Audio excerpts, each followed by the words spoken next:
আমি রাষ্ট্রপতির কাছে প্রশ্ন রাখতে চাই, সেনা প্রধানের দুই সন্ত্রাসী ভাইকে কেন নীরবে নিভৃতে তাদেরকে ক্ষমা করে দেওয়া হয়েছে? কার ক্ষমতা বলে? রাষ্ট্রপতি জনগণের অভিভাবক, তাই বলে রাষ্ট্রপতিকে অন্যায় সিদ্ধান্ত করলে আপনারা মেনে নেবেন? রাষ্ট্রপতি প্রধানমন্ত্রীর অন্যায় সিদ্ধান্ত আমরা মেনে নেব না। সেনা প্রধান বলছেন প্রধানমন্ত্রীকে তাকে হেয় করা মানে প্রধানমন্ত্রীকে হেয় করা, কি সার্কাস্টিক বক্তব্য! সেনা প্রধানের সাথে প্রধানমন্ত্রীর সম্পর্ক। শেখ হাসিনা যতদিন আছে ততদিন ক্ষমতা ছাড়বে না। পুলিশ তার সাথে, আর্মি তার সাথে, সবাই তার সাথে।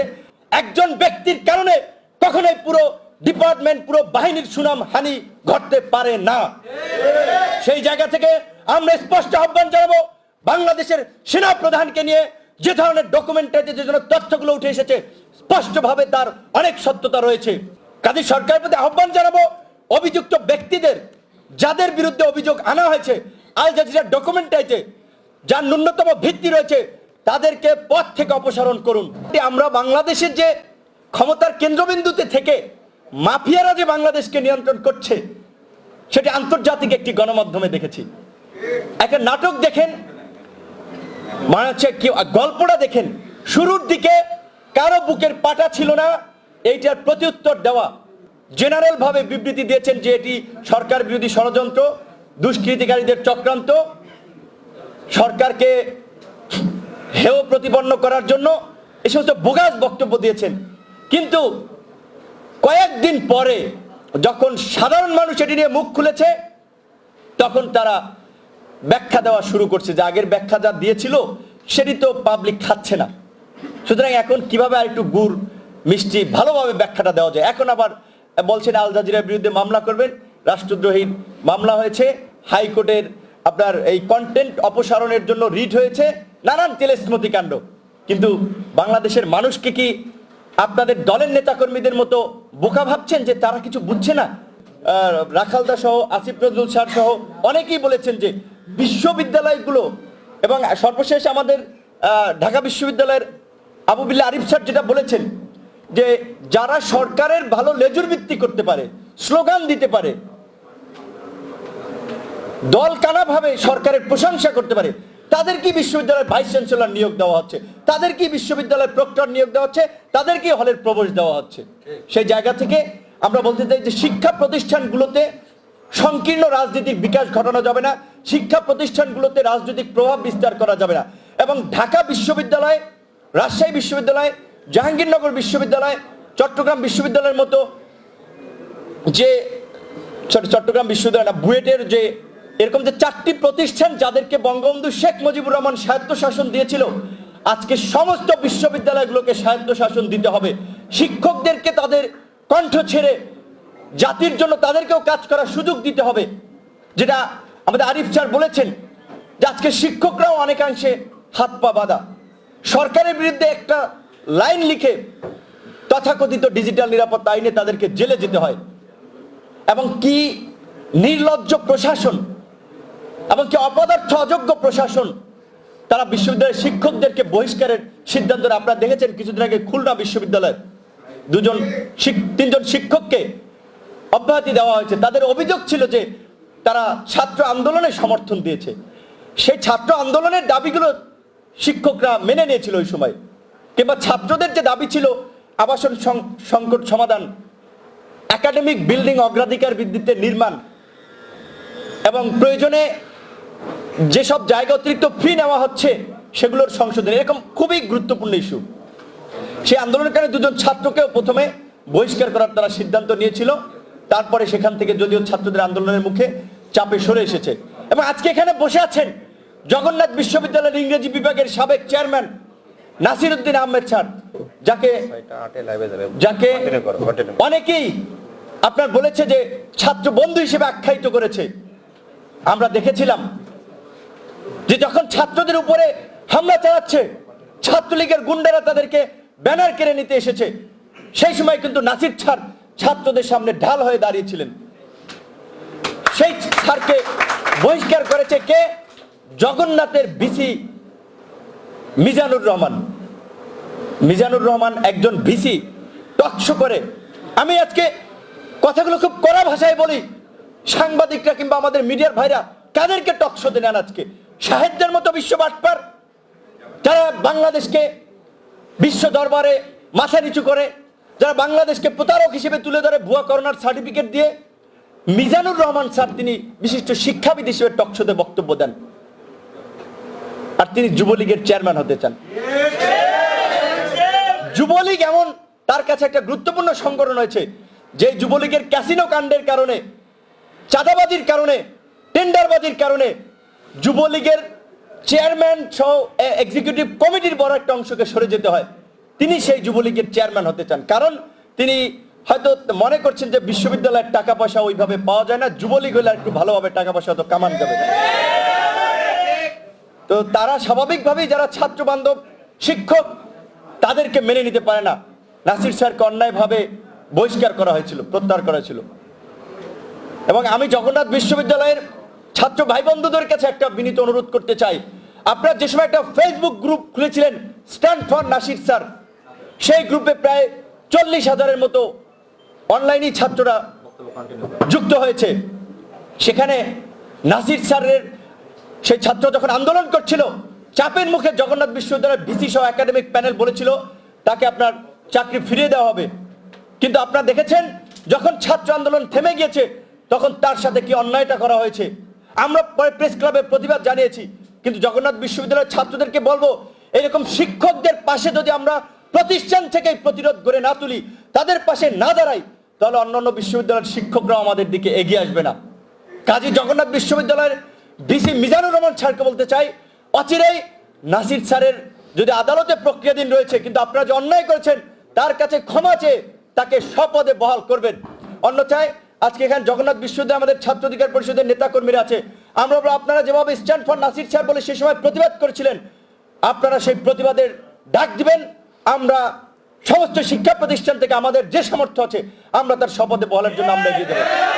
ঠিক একইভাবে আজকে খুলনা বিশ্ববিদ্যালয়ে যেসব শিক্ষকদের প্রতি অন্যায় করা হয়েছে, অবিচার করা হয়েছে, আমরা তাদেরকে বলতে চাই যে সেই সমস্ত শিক্ষকদের প্রতি যে স্বৈরাচারী সিদ্ধান্ত নিয়েছেন, যে স্বেচ্ছাচারী সিদ্ধান্ত নিয়েছেন, সেখান থেকে আপনাদেরকে সরে আসতে হবে। অচিরে এই শিক্ষকদেরকে তাদের স্বপদে বহাল করতে হবে। বেগম রোকেয়া বিশ্ববিদ্যালয়, রাজশাহী বিশ্ববিদ্যালয় আমরা দেখেছি ডিজিটাল নিরাপত্তা আইনের অপপ্রয়োগ করে নাসিম সাহেবের বিরুদ্ধে, মরহুম নাসিম সাহেব, আমরা সম্মান জানাই, তিনি একজন রাজনীতিবিদ ছিলেন, বাংলাদেশে একাধিকবার মন্ত্রী ছিলেন, কিন্তু তিনি কোনো ফেরেশতা ছিলেন না। তার সমালোচনা কেন করা যাবে না? তার সমালোচনা করার কারণে রাজশাহী বিশ্ববিদ্যালয়ের এবং আপনার বেগম রোকেয়া বিশ্ববিদ্যালয়ের একজন শিক্ষিকা আর একজন শিক্ষক দুজনকে জেলে যেতে হয়েছে। এটি কেন হচ্ছে? এটা আরিফ স্যার বলেছেন যে বিশ্ববিদ্যালয়গুলোতে সেই সরকারের দলকানা ব্যক্তিত্বহীন পাঁচাটা ব্যক্তিদের কাছে যখন প্রশাসক হিসেবে নিয়োগ দিচ্ছে, তারা সরকারকে তুষ্ট করতেই তখন এই ধরনের বিতর্কিত সিদ্ধান্তগুলো নিচ্ছে। সেই জায়গা থেকে বিশ্ববিদ্যালয়ের শিক্ষকদেরকে বলবো, আপনারাও এই আমরা ছাত্র সংগঠনের কাছ থেকে দাবি জানিয়েছি যে সমস্ত বিশ্ববিদ্যালয়গুলোকে স্বায়ত্তশাসন দিতে হবে। বঙ্গবন্ধু শেখ মুজিবুর রহমান ওই সময়ে এতগুলো বিশ্ববিদ্যালয় হয়নি, তিনি দেশের 4টি শীর্ষ বিশ্ববিদ্যালয়কে স্বায়ত্তশাসিত শাসন দিয়েছিলেন। তারা বঙ্গবন্ধুর কন্যা, বিভিন্ন ক্ষেত্রে বঙ্গবন্ধুর রেফারেন্স টানেন, তার স্বপ্নের সোনার বাংলা বিনির্মাণে কাজ করে যাচ্ছেন। আপনি কেন বিশ্ববিদ্যালয়গুলোকে স্বায়ত্তশাসন দিচ্ছেন না? যেখানে আমরা দেখেছি যে বঙ্গবন্ধু শেখ মুজিবুর রহমান 72 সালে যুদ্ধবিধ্বস্ত দেশকে বিনির্মাণ করার জন্য ডক্টর এনামুল হক, শহীদুল্লাহদের মতো প্রখ্যাত জ্ঞান তাপস ব্যক্তিদেরকে ডেকে বলেছিলেন যে বিশ্ববিদ্যালয়গুলোর দায়িত্ব আপনারা নেন। বঙ্গবন্ধু ডেকে বলেছিলেন। আর এখন বিশ্ববিদ্যালয় ভিসি হওয়ার জন্য, প্রভিসি হওয়ার জন্য মহানগর শ্রমিক লীগ নেতার সুপারিশ নেয়, যেটা অনেকে বলে থাকেন যে আমরা আজকে নাসির স্যার, আরিফ স্যার কিংবা আসিফ নজরুল স্যার ছিলেন, তাদেরকে আমরা দাওয়াত দিয়েছি একটা কথা বলে, জানেন যে স্যার আমাদের এই প্রতিষ্ঠা বার্ষিকীতে আমরা একটা নতুন সংগঠন করতেছি, আমাদের ছাত্রদের কিছু শেখার আছে, আপনারা অভিজ্ঞ এক্সপিরিয়েন্স জ্ঞানী মানুষ, কিছু বললে আমরা অনুপ্রাণিত হব, শিখবো। তারা সানন্দে সেটা গ্রহণ করেছেন। তাদেরকে সম্মানের জায়গা থেকে আমাদের এই প্রোগ্রামগুলোতে আমন্ত্রণ জানাই। শিক্ষকদেরকে সম্মান করি। প্রধানমন্ত্রীকে তো দেখি যে তার শিক্ষক ছিলেন মরহুম আনিসুজ্জামান, তার জন্য লাল গালিচা ছেড়ে দেন। আনিসুজ্জামান যদি শিক্ষক সম্প্রদায় হয়ে থাকেন, তাহলে রাজশাহী বিশ্ববিদ্যালয়ের শিক্ষককে কেন এই সরকারের একজন ব্যর্থ মন্ত্রীর সমালোচনা করার কারণে জেলে যেতে হবে? বেগম রোকেয়া বিশ্ববিদ্যালয়ের কেন একজন নারী শিক্ষককে জেলে যেতে হবে? খুলনা বিশ্ববিদ্যালয়ের শিক্ষকদেরকে কেন ছাত্র আন্দোলনের সংহতি জানাতে গিয়ে তাদেরকে পদ থেকে অপসারণ হতে হবে? জগন্নাথ বিশ্ববিদ্যালয়ের শিক্ষক নাসির স্যার, তিনি বঙ্গবন্ধুর একজন সৈনিক, শিক্ষক সমিতিরও নেতৃত্ব দিয়েছেন, তাকে কেন আপনার চাকরি থেকে চাকরিচ্যুত হতে হবে? এগুলো কি আমাদের প্রধানমন্ত্রী চোখে দেখেন না? আমার মনে হয় তিনি হয় চোখে দেখে কিছু করছেন না, অন্যথায় তো তার কাছে এই মেসেজগুলো সঠিকভাবে যায় না।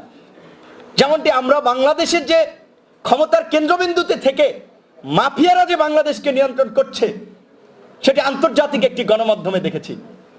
একটা নাটক দেখেন, মানে হচ্ছে কি, গল্পটা দেখেন, শুরুর দিকে কারো বুকের পাটা ছিল না এইটার প্রত্যুত্তর দেওয়া।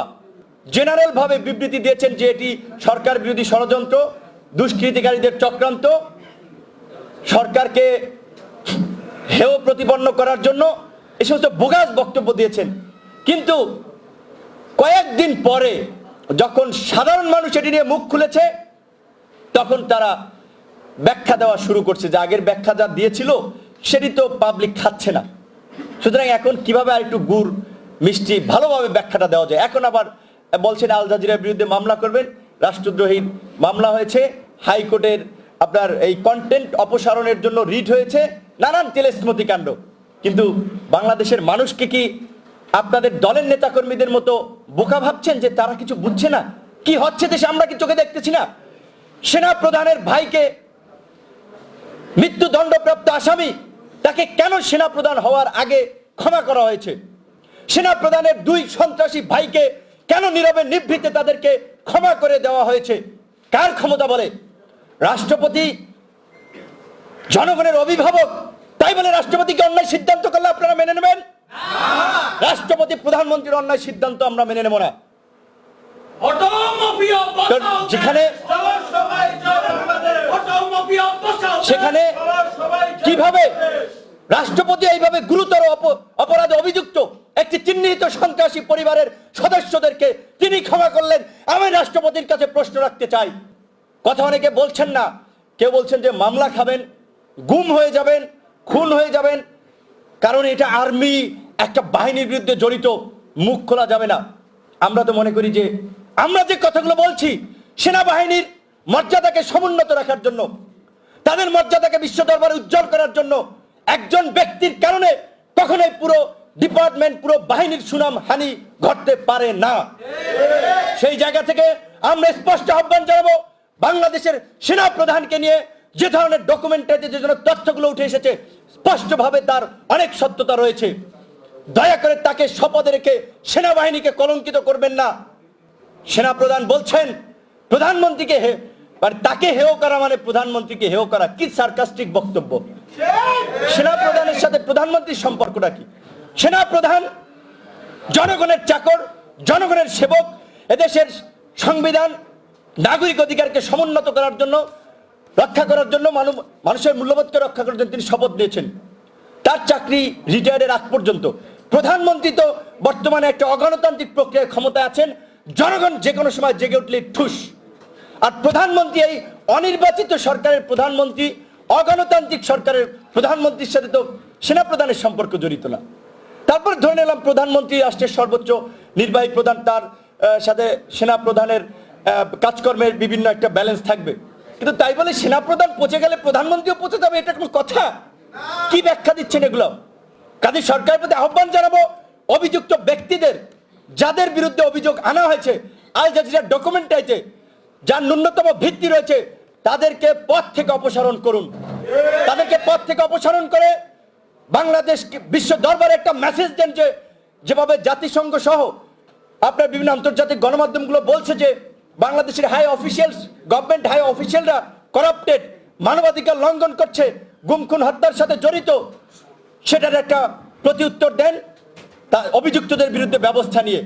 যদি আপনাদের সেই সক্ষমতা থাকে, সঠিক ব্যাখ্যা, সঠিক পদক্ষেপের মাধ্যমে আপনারা জাতির সামনে পরিষ্কার করে তুলে ধরেন। এবং সর্বশেষ, আমি আর বক্তব্য দীর্ঘায়িত করব না, ছাত্র বন্ধুদেরকে উদ্দেশ্যে আমি একটা কথা বলতে চাই, মান্না ভাই ছাত্র রাজনীতির একজন জীবন্ত কিংবদন্তি। তিনি বলছেন চাকসুর জেদ ছিলেন, ডাকসুর 2 বারের ভিপি ছিলেন, এদেশের ইতিহাসকে কাছ থেকে দেখেছেন।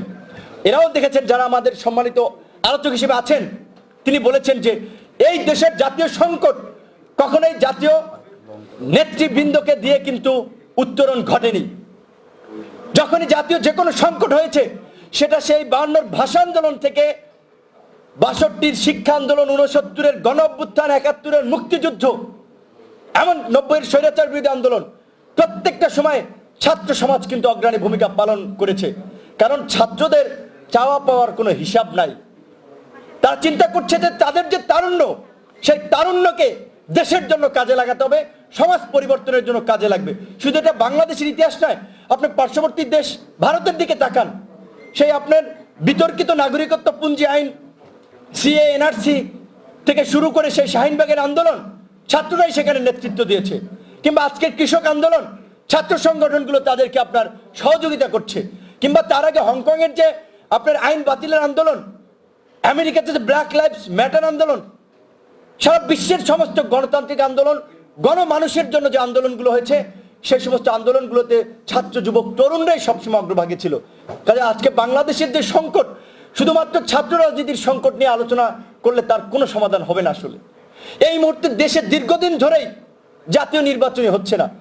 তাহলে কিভাবে আমরা সুস্থ ধারার স্বচ্ছ প্রক্রিয়া একটা ছাত্র সংসদ নির্বাচন পাবো?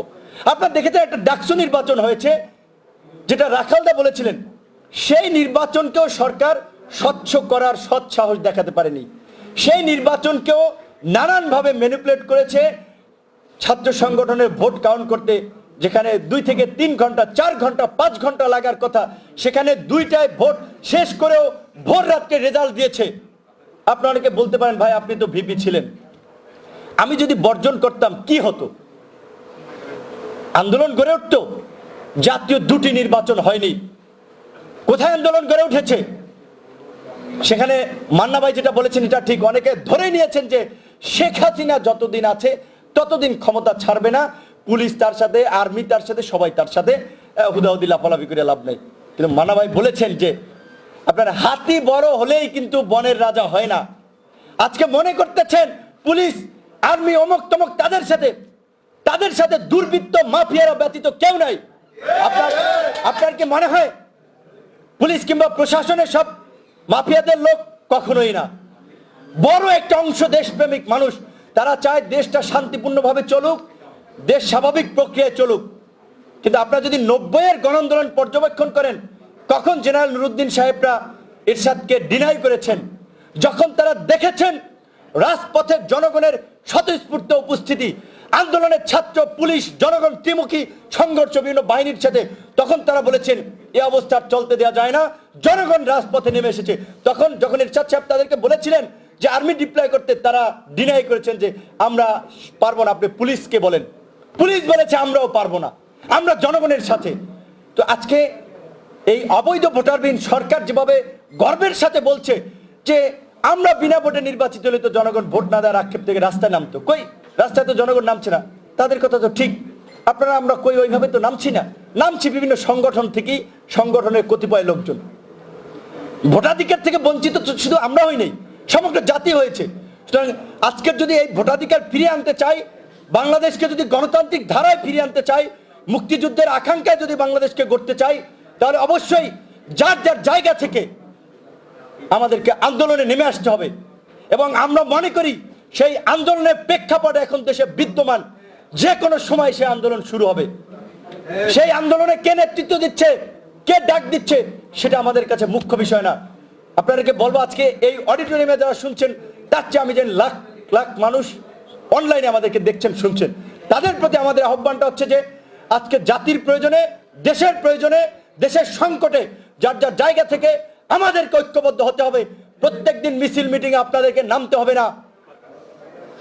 যেদিন সময় আসবে সেদিন আপনারা নেমে যাবেন এবং আপনাদের সাথে আমি কথা দিচ্ছি, আপনারা দেখবেন পুলিশ, আর্মি বলেন, সমস্ত সরকারি কর্মকর্তা কর্মচারীরা আপনাদের জনগণের কাতারে এসে দাঁড়াবে। মিয়ানমারে দেখেন নাই আপনার সামরিক শাসকদের বিরুদ্ধে কিভাবে আন্দোলন হচ্ছে, পুলিশ সেই আন্দোলনে যোগদান করছে। আমাদের পুলিশ কি সরকারের গোলামি করার জন্য তারা চাকরি নিয়েছে? তারা তো জানে তাদের বেতন কি আওয়ামী লীগের সাধারণ সম্পাদক ওবায়দুল কাদের দেয়, নাকি শেখ হাসিনা নিজের পারিবারিক সম্পত্তি বিক্রি করে দেয়? জনগণের ভ্যাট ট্যাক্সের টাকায় তাদের বেতন হয়। কাজে তাদের জনগণের প্রতি দায়বদ্ধতা রয়েছে। আমরা যদি ঐক্যবদ্ধ হই, তারাও আমাদের সাথে এসে দাঁড়াবে। যাই হোক, বক্তব্য আমাকে লং করতে বলা হয়েছিল, সেজন্য আমি বক্তব্য লং করছি, নাহলে আমি শর্ট করতাম 5 মিনিটের মধ্যে। এখানে স্যাররা আছেন, আর অনেকে বক্তব্য দেবেন, আমি আর বক্তব্য লং করবো না। সকলকে ধন্যবাদ।